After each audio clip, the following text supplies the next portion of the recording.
Are you fascinated by the topic of visualization? Are you wondering what this could do to level you up in the game of life? If so, make sure you hit that like button, subscribe if you're into content like this, and let's get into this video. Welcome everyone to the Magical Frequency.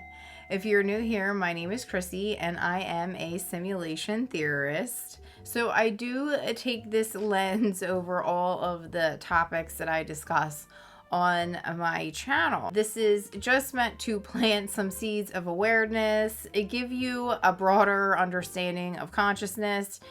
My ultimate understanding and what I try to put in many of my videos is that all of this is within your mind. You are technically God. I am technically God. We are all God bodiness. This is all just one big holographic projection. I feel the need to make that clear because some of the concepts, hypotheses, theories, whatever that I discuss can kind of seem a little bit silly sometimes, just from the perspective of once you start to recognize that everything is from your head. And I remember when I occasionally partake in drunk TV, I was watching Love After Lockup, and there was a scene where one of guys that was dating a female in prison was maybe accusing her of different things, and she was standing outside talking to him, and she looked him dead in the face and said, it's all in your head. And I can't get that out of my mind because it is truly all in your head. So once you recognize this and realize that this is a simulated environment that we are projecting, we essentially are avatars or players in this ultimate game of reality on Earth. Our consciousness funnels into this Earth through what I like to say my checkerboard hypothesis or theory, if you will, that when you are closing your eyes and you are connecting into the simulation, if you are not like connected in through your brain, it starts to show you different interesting things like phosphenes. If you go down this rabbit hole, you will see that phosphenes can produce very trippy graphics, and I think that's like where you're connecting in to the actual free base of consciousness, where it's ever expanding environment. It's all like these geometric shapes and what have you, but we have our brains, which are the receivers to this holographic projection. We are all constantly in a state of visualization, whether you recognize it or realize it. This entire reality, you are in a process of visualizing through your optic stems. I'm going to start out with an agenda slide because in my current career, I've trained hundreds and hundreds of people, especially using PowerPoint decks. In an environment, I usually start out with an agenda slide. Let's get into this agenda and what we will be covering during this masterclass. We'll be covering the history of visualization, what is visualization, visualization FAQs, I love a good old FAQ, and how to visualize. I'm going to leave this masterclass with the very famous ladder technique exercise that was popularized by Neville Goddard, and then some other techniques and different ways that we can use visualization to be able to shift our simulation or just alter your reality into the dream state that you want it to be. From a historical perspective, visualization is nothing new. You're technically visualizing all the time, like I mentioned earlier. And those ancient civilizations, esoteric traditions definitely practice this. For example, ancient Egyptians believed in the power of the mind's eye to connect with the divine. The Eye of Horus symbolized inner vision and manifestation. How about Hinduism and Buddhism? The third eye chakra represents inner sight and higher consciousness. Ancient yogis visualized divine deities and spiritual ascension to shift reality. And if you keep going through the ages, it was present in Greek Roman influence. There was very much so mind over matter. They believed that mental images influenced reality and that everything was structured by sacred mathematics. Plato and Aristotle study mental representation and how the imagination shaped human perception and knowledge. Stoic philosophers use visualization to mentally prepare for hardships, an early form of cognitive priming. This continued on through the medieval and Renaissance era. It was all about alchemy and divine imagery. For example, Leonardo da Vinci used visualization techniques for invention and problem solving, believing that mental imagery preceded all creation. Continued on through the 19th and early 20th century. For example, many of us are very familiar with Napoleon Hill, Think and Grow Rich, and how about Florence Scovel Shinn, The Game of Life and How to Play It. They both preached about visualization and imagination and affirmations to be able to shape one's reality. And in the mid-20th century, everybody in the manifestation community is extremely familiar with Neville Goddard. He was the founder of the law of assumption, a very popular idea or way of thinking here in the community. He popularized living in the end techniques, visualizing future scenes as if they had already happened, and rolling into modern times. We have neuroscience of visualization. Scientists have discovered that mental imagery does rewire the brain. There is proof of this. They do have scientific proof that mental imagery does rewire the brain. It will start to create neural pathways, which then help you shape reality as well. So now that we've covered the history of visualization, let's talk about what visualization actually is.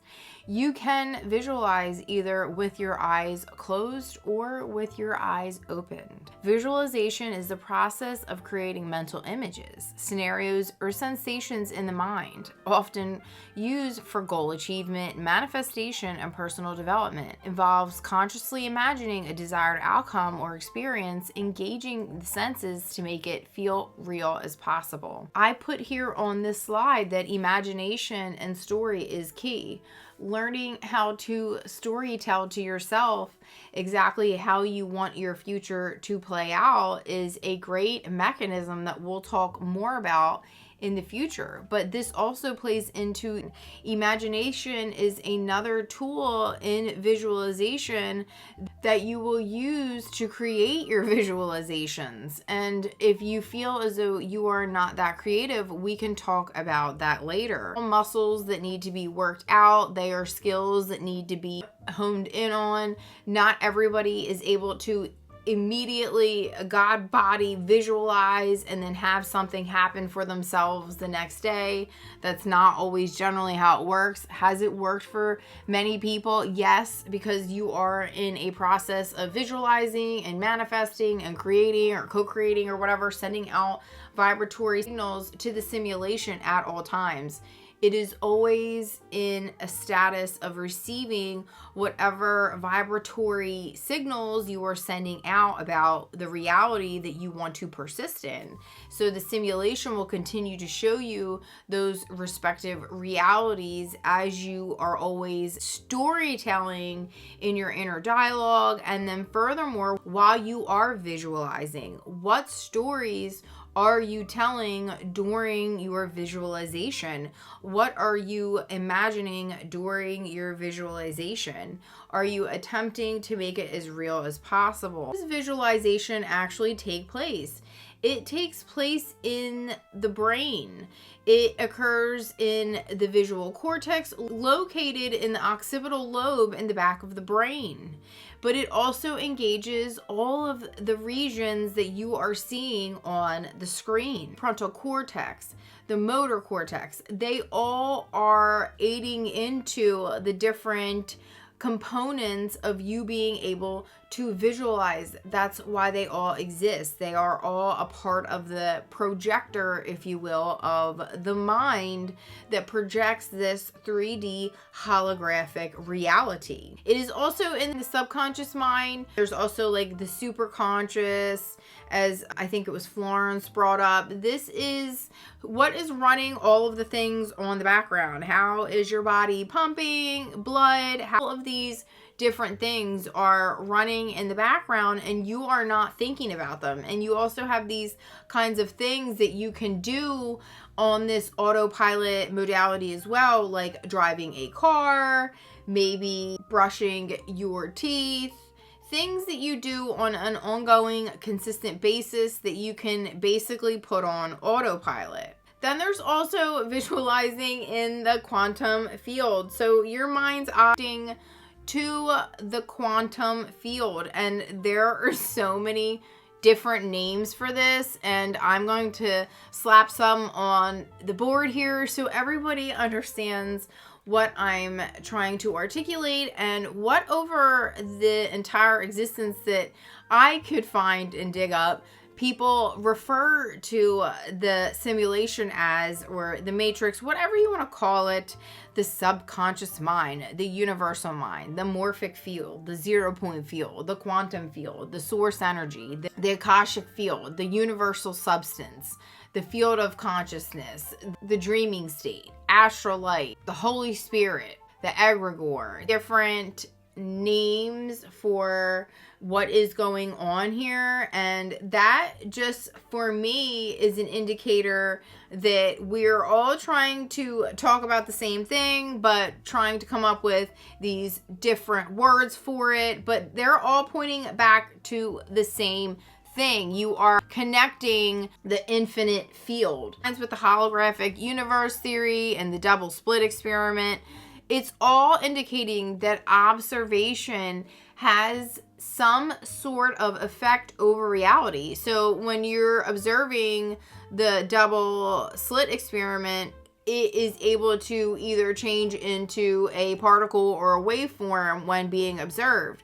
And in our reality, when we're attempting to observe our specific visualizations, there's different ways to attempt to do this. We are basically doing the same thing as the scientists would be observing things in the quantum, like that scientific experiment. They're observing the particles and the waves and the functions and all the stuff. We're observing our specific realities to collapse those potentialities into the simulation. So the simulation starts to show that potentiality to you, if you will, and things will begin to shift.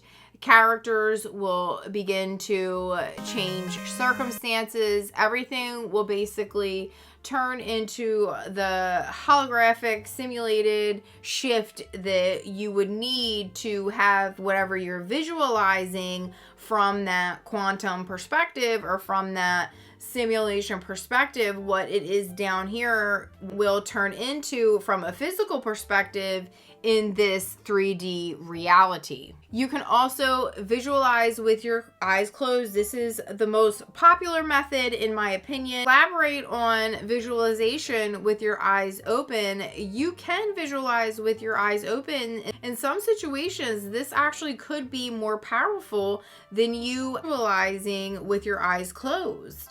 I have attempted to do this very much so when I was trying to get into the house that I'm in now. I would sit in my room and open eye visualize everything changing around me, seeing my new house, seeing my pool. I remember one time when I was in the middle of selling a property because property that I needed to flip, and when I was in the middle of attempting to flip the property, all of this stuff started compiling where it was feeling so overwhelming when I found out the amount of trash and the amount of just repairs and different things that came kind of like tumbling down on me that I knew I would have to put out large sums of money for, but I knew that this would pay off. But at that time, it felt extremely overwhelming. And what I did was visualize myself at the beach while it was dead cold in a vehicle in Philadelphia. This was nowhere near my ideal destination or where I wanted to be.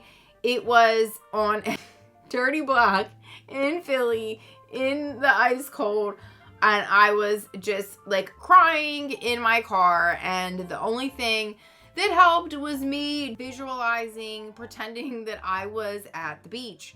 And I just turned my entire scene into a beach, and I just did it all with my eyes completely open. And you can actually let it just feel real to you, even though you may not be exactly seeing the thing like the beach around you. You don't focus on that. You focus on trying to attempt to hear the crash of the waves. You attempt to focus on what it would feel like to feel the heat of the sun, to hear the kids playing, to feel maybe the sand, to hear the crunch underneath your shoes. Just different things. Thinking about sweating, walking along the beach, seeing the crystal clear blue water and getting ready to dive into it. Different things of this nature. Visualizing myself dragging my cooler, what have you. All of these different little components aided to that active visualization. So this supports also active manifestation, where it is building those pathways right in front of your eyes. So it fast geared me to get me to the beach. And then the classic way is your eyes closed. You can do this through meditation. This is the most popular way, but visualization, you don't want to completely fall asleep. You want to be able to hold your vision for at least about 10 to 15 minutes before you conk out or fall asleep or try to come out of it. It's definitely best when falling asleep, but you can visualize at any time with your eyes closed. It doesn't have to only be when you're falling asleep. This is probably the most generally known way to visualize, is to close your eyes and to see the big city lights shining, flashing before you. If you want to be a celebrity, I heard Usher recently through one of these Oprah Masterclasses speak on how he visualized his success. Visualize the reality of the world we want to be in. Set a timer for 5 minutes and close your eyes, uninterrupted. Start by visualizing the ideal performance space that you see in your mind. Is it a field? Are you in an arena? Are you in a stadium? Are you in your church?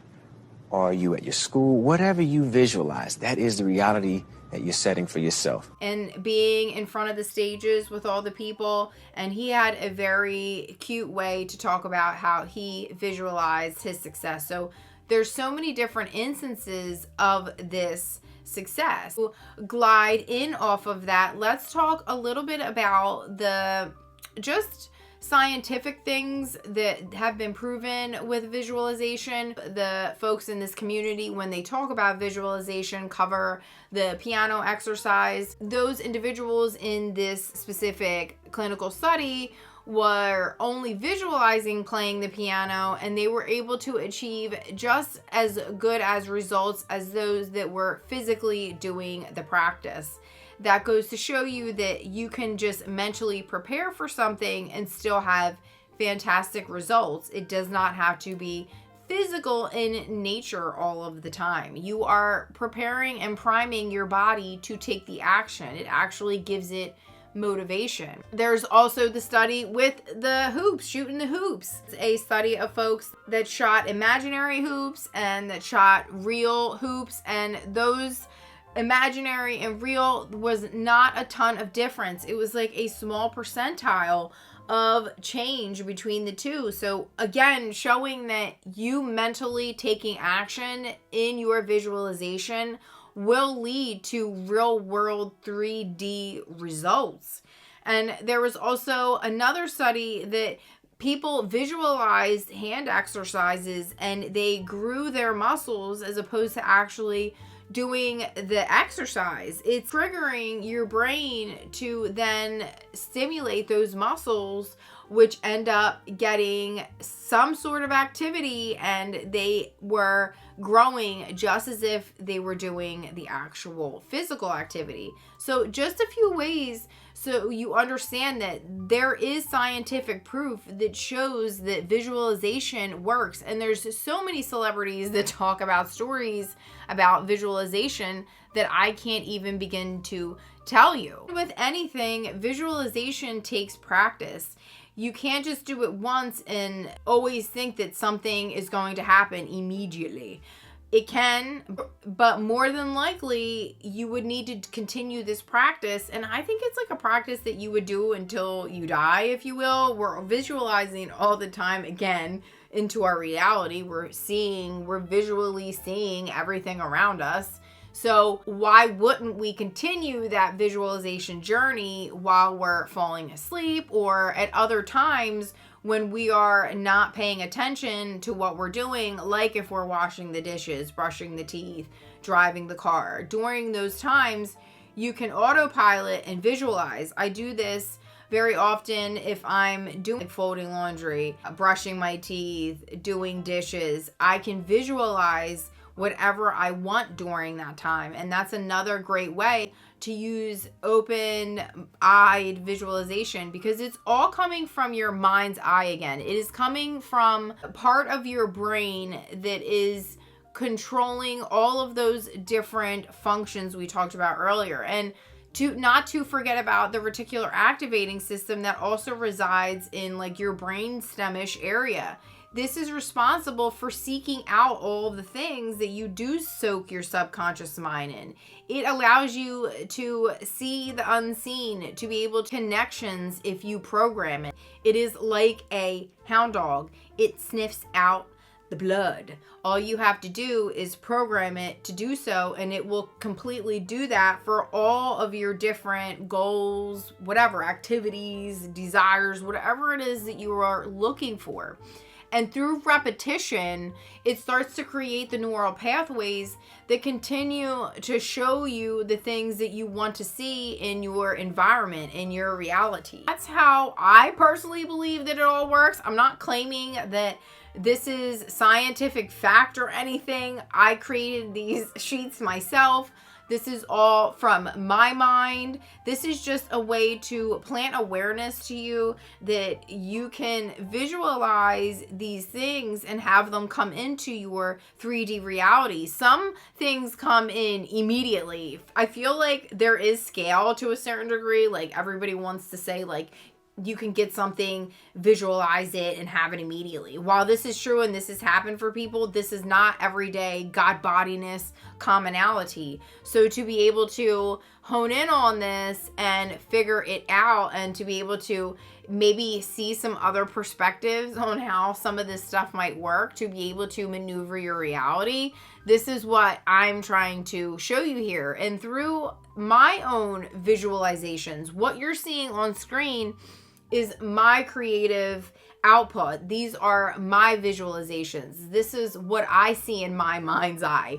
This is what the simulation is showing me, if you will, when I go into deep contemplative states, when I step into flow state. That's another thing, that if you're able to step into flow state while you are visualizing, where you are so in flow with your visualization that everything just starts to unfold as if you're playing a video game in your visualization. That's how good you start to become at visualizing, and then you see it unfold in your reality faster and faster. That is how another way you collapse time and space, if you will. I would say there's different states, obviously, that you can visualize in, and I would suggest visualizing in a relaxed state, in what they call a parasympathetic state, not in your fight or flight mode, not in your sympathetic state. You don't want to be feeling edgy. You don't want your cortisol to be high. I'm not saying that you cannot during that time. You totally can, but I think it is best off if you can do it in a state of neutrality, or do it in a state of feeling the emotions, really be experiencing during that time the visualization, if you're going to be feeling things. You don't want to visualize when you're stressed out. I think the clearer the signal to the simulation, the faster your environment will show it on the screen of life, if you will. In my humble opinion. Do I know positively? Had it happen to me way too many times. I have another story of an instant manifestation, but I'll save that one for later. To visualize in that fight or flight, we want to be able to calm the brain. We don't want it to be perceiving danger, because when it's in danger perception, it's going to focus on survival rather than expansive thinking or future visualization. It's going to prioritize any threats that it feels like is going on if you are in that fight or flight. So it's best off to do it in a state of relaxation. Let's get into some FAQs about visualization. Is there a right way to visualize? I think the key is clarity and emotion and intention. You want to visualize in detail, see your goal, and feel the emotions associated with achieving it. How long should I visualize each day? Ideally, you want to spend 5 to 15 minutes a day. And usually you want to do this in the morning, or you want to do this in the evening. But if you want to visualize multiple goals at once, you totally can do this. But if you want really focused results, I would say just focus on the goal at hand that you really want and then move on. There are list methods and all this stuff that do work, but I feel like they're a little bit more rigorous. So it all depends on how you want to visualize. And what if I have trouble visualizing? Like, what if I have aphantasia or other medical issues that could lead me to not focus, like ADHD? It's normal to struggle. That's completely normal. Everybody struggles. Like I mentioned earlier, it's a muscle to be used. It's not something that you could just jump into and automatically visualize for everybody. Some people are great at this. Some people need to practice. You want to start focusing on images small and then move on to very complex ones. What if my visualization seems unrealistic? If it feels this way, break it down into smaller pieces so that you can create cognitive dissonance. If you attempt to do something like, I'm a multi-billionaire and you barely are making $50,000 a year, that is a huge jump that the brain does not always like to accept. So working on smaller goals to visualize is the key here. So how do I know if I'm visualizing correctly? You'll know you're visualizing correctly when the images feel real and evoke strong emotions within you. If your visualization feel like daydreams or don't generate any excitement, try refining them. Try something that's more sensory rich and emotionally charged. I have actually dropped tears during some of my visualizations, so it's not uncommon to feel that way or to cry or whatever during your visualization. But most of the time, I would say it's probably someplace in a feeling happy place or a place that just feels real to you. Whatever feels realistic to you, what you assume the feeling would be, you can just pretend on what the feeling would be. Think about what you feel like it would feel like. Just, quote unquote, as Neville likes to say, assume the feeling, and eventually you will start to see these things play out for you. How do I stay motivated when my visualization doesn't seem to be working? You just want to remain patient and consistent. I'm not saying that things can't come really quickly for some individuals, but some individuals it could potentially take longer. It just depends. Can you get things immediately? Absolutely. It depends on how focused you are, what your internal vibratory status is on a day-to-day status, and what you are visualizing, the stories you are telling yourself, and the person that you are showing to this 3D reality. How is this person acting? Do you have a good concept of self? Do you believe that you are in your God bodiness? Or do you believe that you don't have these powers? Do you walk around acting like the person that you are trying to become if you are not that person already? Are you acting, thinking, talking walking, moving like this person would. That is what visualization also stirs up in people. It stirs up the motivation to action. And if you are doing those actions in your mind's eye, it is easier to play out those actions in 3D reality because you have already completed them and built muscle memory to be able to play out these scenes, if you will, into your 3D reality and have the simulation shift around you to create your scene alongside of you. When visualization, the reason that you want to try to make it feel real is because, like I also mentioned earlier again, if you are visualizing or repeating things like I have $1 million, you're not engaging the action pathways that actually make that feel real. That's why they have activities where you can count money, you can see different symbols, because if you are just saying one thing over and not evoking a feeling,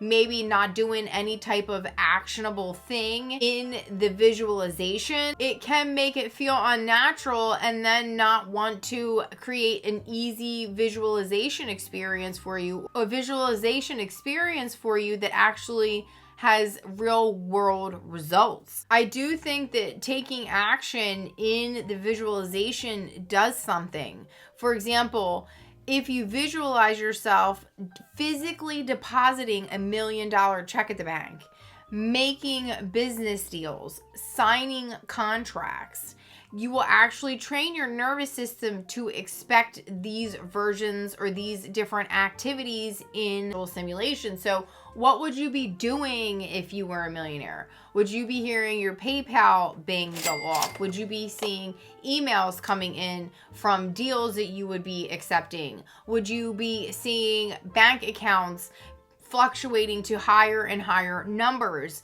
Things of this nature. You would visualize actions, going to the bank, depositing the check, to move money from one account to another.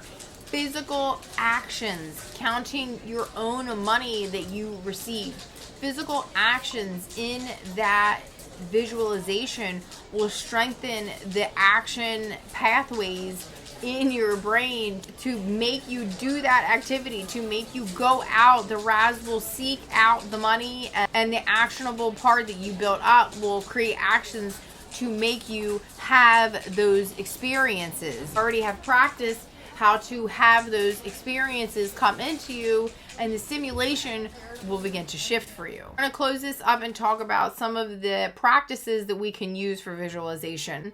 One of the most popular exercises is the ladder technique, to where Neville tells you that you should visualize climbing a ladder at night, feeling the rungs, doing the action of climbing it, etc. In that SATS, the state akin to sleep, right when you are falling asleep. You want to see that ladder as if you are climbing it. Do this for 3 nights, and during the day, write down, I will not climb a ladder, and post a couple of those notes around your house.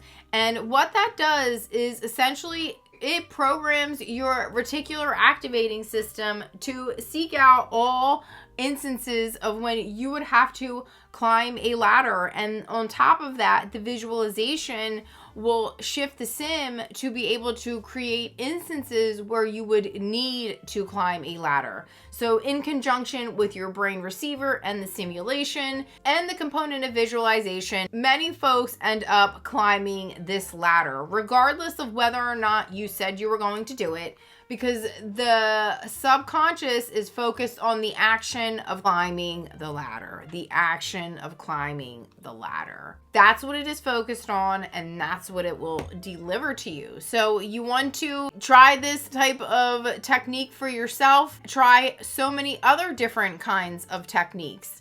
You can use the third person observer hack. You can observe yourself as like the God body looking down on yourself. There's other techniques you can use for this, as if like you're watching yourself on security footage or future memory you are having. You are watching yourself from a future memory, or you're experiencing a future memory. You can also attempt to talk to somebody about it as if it already happened. Hey, friend, guess what? I earned $100,000, blah. And be in that now, speaking to somebody you are extremely familiar with. There are so many different techniques that you can do this. Stimulate your visualization. You can do 0-point resets, like do a visualization as if you are coming back from point zero, absolutely nothingness, into this reality, and you are resetting the button and starting your visualization of how you want your dream reality to appear in the screen of life in front of you. So there are so many different visualization, meditative type of techniques that you can use to induce your next simulation shift, if you will. And there's different ways to hone in on your power of visualization. If you feel like you can't, you can do exercises like this beginner one. Stare at a flame. Try to close your eyes and repeat the flame. Look to see what that flame seems like in your mind's eye and repeat this activity. You can also do other things like taking physical 3D objects like an apple and make it spin in your head. Try to visualize it, smell it, taste it, touch it, do all the things with that single piece of fruit or whatever it is, single block, and practice over and over again, and then start drawing in more objects to your sensory perception. And for those who see black and nothingness, I like to do that too. That's also another version of visualization. And you can start to see the phosphenes that come in, and you can start to visualize different things on the background of the phosphenes, scenes. And most of the time, people have a hard time with this. So you can start with blocks, different things to start to create in that black screen that you see. Certain things hopefully will come into your visual mind's eye perception once you start playing with these blackened states. You have to practice with them and have these instances where you're trying to envision or imagine or use your just everything, all of your senses to awaken that part of your brain. And then there's more advanced techniques. You can recreate rooms in your mind. Just some additional notes. Things that help visualization, attempting to mind map some of your visualizations that are your goals, so you can attempt to have these pictures drawn out, and you can have ChatGPT help. You can ask it to give you a picture, or it can spell out imaginal scenes for you in really vivid detail if you prompt it. And then you can read those and practice with your imagination. Keeping visualization journals helps as well. Reading recommended books on visualization so you can practice other techniques that people have on visualization to be able to strengthen is an ongoing practice. I definitely think that creating vision statements for all of your goals or visualizations that you want into existence, making sure that you're putting it into paper, writing it down physically, helps the visualization process as well, in my opinion. Now come to the end of this masterclass. I know that everybody now understands visualization at a much deeper level, and I hope that you take these practices forward with you and start to create a life of your dreams, to be able to shift your simulation into the reality that you came down into this 3D Earth experience to have. So until the next time, guys, I know you will all continue to manifest magic and resonate on your highest frequency. Bye, guys.